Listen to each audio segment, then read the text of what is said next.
జూదం ఆడకూడదని తెలుసు కూడా ఆడి సర్వం కోల్పోయినావు, తెలుసు నీకు, కానీ ఎందుకు చేశాడో తెలుసా? విధి, కర్మ. ధర్మరాజు ఆడాల్సిందే, భగవంతుడు ఆడిస్తున్నాడు. కృష్ణ పరమాత్ముడు ఏమి అన్ని సందర్భాల్లో ఎదురుపడి ఎప్పుడెందుకు ఎదురుపడలేదు, పక్కన నిలబడ్డాడు, ఆయన కనబడకుండా ఉన్నాడు, ఆయన ఆడిస్తున్నాడు. నాటకం అది, జగన్నాటకం. జగన్నాటకంలో ధర్మరాజు ఆడనన్నా అవదు, ఆడాల్సిందే, పోవాల్సిందే, అది తప్పదు. ఇలాగే మన జీవితంలో కూడా అతనితో మనం పోల్చుకుంటే ఏమర్థం అవుతుందంటే, కథలో మహాభారతంలో అందరి జీవితాల్లో కూడా కష్టాలు వస్తాయి, ఇబ్బందులు వస్తాయి. నేను ఇది చేయకూడదు, నువ్వెవడో చేయకూడదు, నేను ఇది చెయ్యను, నువ్వెవడో, స్వామి చేయిస్తున్నాడు నీతో, చెయ్యి, రిజల్ట్ ఆయనే, రిజల్ట్ మనకు సంబంధం లేదు, ఫలితం అయింది, పని మంది. ఇదే కర్మ అంటే, ఇదే కర్మ సిద్ధాంతం అంటే. పురాణాల మీద చాలా గ్రిప్ ఉంది సార్. చెప్పాను కదా, చదివానని. కాదు, లైఫ్ లో దెబ్బ తగిలిన ప్రతిసారి అదే నేను గుర్తుకు తెచ్చుకుంటా. అదే ఒక హోటల్ రూమ్ కి వెళ్ళి ఒక బుక్ పట్టుకొని వెళ్ళిపోయి కూర్చోవడం అలవాటు అయిపోయినట్టు. 1 సంవత్సరం కాలం పడి చదివాను మహాభారతం.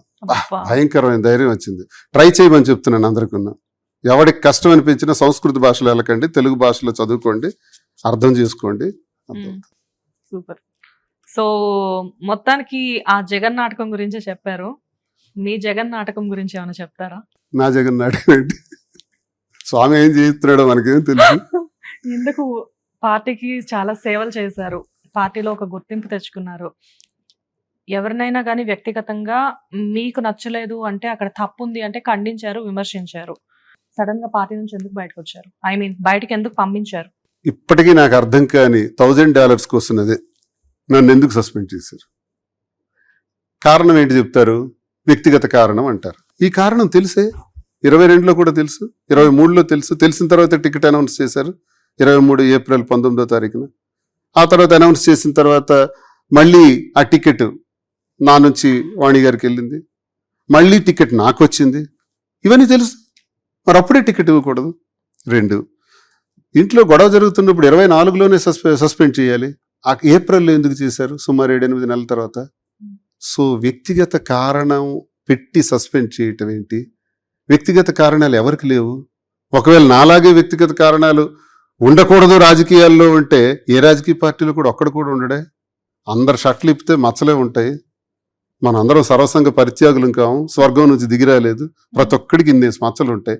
నేను షర్ట్ ఇప్పి నా మచ్చలు చూపించాను, ఇంకెవడు చూపించలేదు. చూపించిన వాళ్ళు అందరు అర్హులు, చూపించిన వాడు అనర్హుడా? నాకే అర్థం కాలే. అది ఆయనకు కూడా తెలుసుగా. తెలుసు. జగన్మోహన్ రెడ్డి గారికి ఇందులో నేను ఒక్క మాట కూడా అందించుకోవాలి. ఎందుకంటే ఆయన ఎప్పుడు గౌరవిస్తాను, ఆయన అంటే నాకు ఇష్టం. నేను వైఎస్ఆర్తో అడుగులేశాను.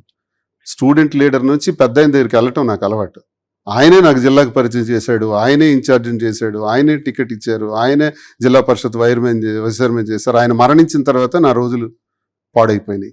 నేను దిక్కులేని వాళ్ళే అయిపోయాను. తర్వాత కుమారుడు వచ్చాడు, కుమారుడితో అడుగులేశాను.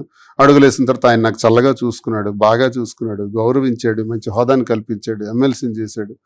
సాష్టాంగ ప్రణామం. జగన్మోహన్ రెడ్డి నేను ఒక్క మాట కూడా అనను, నా గుండెల్లో అది లేదు, రాదు. కాకపోతే మా జిల్లా ఉండే నాయకులు ఇదే ఛాన్స్ దువ్వాడ శ్రీనివాస్ని ఇప్పుడు లేపకపోతే మరి లేపలేం అనుకున్నారు.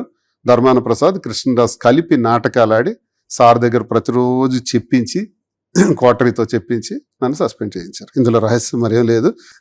నా సస్పెన్షన్కి కారణం జగన్మోహన్ రెడ్డి గారు కాదు, ధర్మాన ప్రసాద్, కృష్ణదాస్, మా జిల్లా నాయకులు. కాదు సార్, ఇప్పుడు మీ గురించి ఆయనకు మొత్తం తెలుసు. ఎందుకంటే మాధురి గారి గురించి ఏమీ లేకముందు కూడా మీకు వాణి గారికి మధ్యన ఏం జరుగుతుందో ప్రతిదీ మీరు తీసుకెళ్ళి ఆయన ముందు పెట్టారు. అండ్ ఎవరో ఒకళ్ళ ద్వారా ఆయన దాకా వెళ్ళింది. మీ ఫ్యామిలీని పిలిచి కూర్చోబెట్టి మాట్లాడి అంతా సెటిల్ చేసింది కూడా ఆయనే. కానీ అప్పుడు రాని నెగటివిటీ మీ గురించి అంతా తెలిసిన ఆయనకి వీళ్ళేదో చెప్తే వినాల్సిన అవసరం ఏముంది? అంతేనండి. రాజకీయాల్లో ఎలా ఉంటాయంటే, మీరంటే నాకు గౌరవం ఇష్టం, అక్కడ 10 మంది వచ్చి మిమ్మల్ని తీయకపోతే మేము ఉండము అనేటప్పుడు తప్పకుండా నా మనసుకు నచ్చని పనే నేను చేస్తాను. నాకు ఈయనంటే ఇష్టం లేదు, కానీ ఆయనకి నేను పక్కన కూర్చోబెట్టుకోవాల్సి వస్తుంది. రాజకీయంలో ఉన్నటువంటి కఠోరమైన పరిస్థితులు అలాగే ఉంటాయి. ఆయన వాళ్ళని పక్కన పెట్టవలసి వస్తుంది, కాని ఆయన వాళ్ళని దూరం పెట్టాల్సి వస్తుంది, కాని వాళ్ళని పక్కన కూర్చోబెట్టుకోవాల్సి వస్తుంది. జగన్మోహన్ రెడ్డి గారి ప్లేస్లో ఉంటే నేను అదే చేయాల్సి వస్తుంది. ఎందుకంటే ఇప్పుడు ఆయన అపోజిషన్లో ఉన్నారు, లీడర్స్ మీద ఆధారపడి వెళ్ళాలి, మళ్ళీ గవర్నమెంట్లోకి రావాలి, పార్టీ బలోపేతం అవ్వాలి. అందరూ కలిపి దువ్వాడ శ్రీనివాస్ని సస్పెండ్ చేయమంటే దువ్వాడ శ్రీనివాస్ని వదులుకోవటమా ధర్మమా? అందరి మాటను నెగ్గించుకోవటం, అందరి మాట వినటం ధర్మమా? అలాగని అందరి మాటను పక్కన పెట్టి దువ్వాడ శ్రీనివాస్ నేను ఉంచుకోవటం ధర్మమా? రాజకీయాల్లో ఏది ధర్మం? బలమే ధర్మం. సో మీ అందరికి కొన్ని ఇష్టాలు ఉన్నా కొన్ని ఇష్టాలను చంపుకొని మనస్సాక్షి అంగీకరించకపోయినా కానీ చేస్తాం. కొన్ని పనులు చేయాలి. నేనైనా అంతే, ఎవరైనా మేము చేస్తాం. తప్పదు, పాలిటిక్స్ లో ఇది తప్పదు.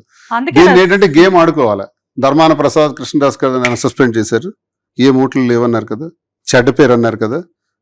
అదే ధర్మాన ప్రసాద్ ఒక సర్పంచ్ క్యాండిడేట్ మీద పోటీ చేస్తే 54,000తో ఓడిపోయాడు. ఇదే సర్పంచ్ క్యాండిడేట్ ఆ ఎవరు ఇప్పుడు శంకర్ అనేవాడు ఎవరు సర్పంచ్ మన 24 ఎన్నికల్లో. అదే సర్పంచ్కి టికెట్ ఇప్పించింది ఎవరో తెలుసా? అచ్చెన్నాయుడు. అచ్చెన్నాయుడు ఎవరు? రాష్ట్ర పార్టీ అధ్యక్షుడు. నా మీద కదా పోటీ చేశాడు, 32,000తో గెలిచాడు. ధర్మాన 54,000తో ఓడిపోవటం ఏంటి? అచ్చెన్నాయుడు వల్ల టికెట్ పొందిన సర్పంచ్ అభ్యర్థి 54,000తో గెలవటం ఏంటి? అచ్చెన్నాయుడు 32,000తో గెలవటం ఏంటి? రాష్ట్రంలో హైయెస్ట్ ఓటింగ్ నాదే వస్తుంది మెజారిటీ అని ప్రగల్భాలు పలికాడే అచ్చెన్నాయుడు. మరేం 32,000 ఉండిపోయాడు? That is Duvvada Srinivas. నా స్ట్రెంగ్త్ అది, ప్రజల్లో నా బలం అది. ఈ రోజు ఇంత చెడ్డ పేరు గురించి మీరు మాట్లాడుతున్నారు, ఆ రోజుకి ఉంది. నేను పోటీ చేసి నామినేషన్ వేసిన నాడికి మా ఇంటి గొడవలని మా నియోజకవర్గ ప్రజలకు తెలుసు, ఎవరికి తెలియకపోయినా. అయినా 75,000 ఓట్లు వేశారు కూటమి బలంలో. అచ్చెన్నాయుడికి 32,000తో నిలబెట్టారు. ఈ గొడవలే లేకపోతే గెలుపు నాదే. కానీ మన దురదృష్టం 32,000 వరకు అయినా నేను నిలబెట్టగలిగాను. ఇంత కష్టాలు, అది కూడా ఏప్రిల్లో ఎన్నికలు అంటే జనవరిలో నాకు టికెట్ ప్రకటించారు. జస్ట్ 2 months 3 monthsలో ఇంత టర్న్ చేశాను. నేను బలమైన వ్యక్తినా? ధర్మాన ప్రసాద్ బలమైన వ్యక్తా? కూటమి బలం మీద గెలిచిన అచ్చెన్నాయుడు బలమైనోడా? కూటమి బలంలో కూడా 32,000కి నిలబెట్టిన నేను బలమైన వ్యక్తినా? నాకేదో ఒక సినిమా చూస్తున్నట్టుంది సార్ ఇక్కడ. రైట్, ఇది ఫ్యాక్ట్స్. ఇవన్నీ మీరు రికార్డెడ్ ఫ్యాక్ట్స్ కదా, ఇది నేను అబద్ధాలు చెప్తున్నాను. నేను అబద్ధాలు ఏం కాదు. మా జిల్లాలో అందరూ 45,000 పైన గెలిచారు. అచ్చెన్నాయుడు 32,000 ఉండిపోయాడు. సిగ్గుమాలిన ఆడొక స్టేట్మెంట్ ఇచ్చాడు అచ్చెన్నాయుడు గెలిచిన తర్వాత. ఏంటి పూజకి పనికిరాని పువ్వు, ఎవడరా పూజకి పనికిరాని పువ్వు? నువ్వు పూజకి పనికిరాని పువ్వు కాబట్టి 32,000 ఉన్నావు. నువ్వు నీకు దమ్ముంటే 70,000 అన్నావు కదా, ఎందుకు తేలేకపోయావు? Straight question to Atchannaidu. ఇప్పుడు కూడా నేను అడుగుతున్నాను, శక్తిహీనుడా, 70,000 అనుకుని 32,000కి గెలిచావు. నీ వల్ల టికెట్లు పొందిన వాళ్ళు 50,000తో గెలిచారు. లోపల మీకు చాలా కోపం ఉంది సార్, అర్థమవుతుంది. బర్న్ అవుతున్నారు. ఏంటి నెక్స్ట్ స్ట్రాటజీ ఏంటి అసలు? ఇండిపెండెంట్, స్వతంత్రుడే.